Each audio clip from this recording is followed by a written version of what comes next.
Yazi wena Thobile yini inkinga ekhona? Sometimes uyabenza abanye abantu wena uzibona umama wedwa la ekhaya. Ngeke akwazi ngoba mama yedwa ke. Uyazi into engezenzeke le. Yabo manje Ngeke yenzeke lo. Ngincama mhlambe mina uma ngabe ngenza into la ekhaya. Then bese complain away.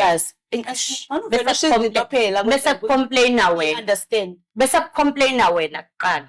Abengesithuba lokuthi niphume nesixazululo ngingekho ngiyozwa ngani. yenzeke lo. Ngincama Two women kube ngusuhamba. Mhlawumbe ubenza kanjani? Phuma kwami bengifuna ukuthi ihlukanise kokuthi lo mhlangano ungami noma ngomakhumana. Ilelanani. Ngiphilelane kanjani nomuntu ozophinda umlwele kanjena uthethe? No, nakuyena uMashobane ngiyakhuluma naye ngilwe ngithi this is wrong. Uhleze edefend uMakhumalo kwecase yami noMakhumalo uma bekunezinto ezirong ezenzakalayo. Noma ngabe uyakubona noma ngabe akakuboni abaqhubeke nje enze nendlela enza ngayo. Ngikaze ngizibone nginkosikazi ngedwa. Ngihlala kwami nengane yami.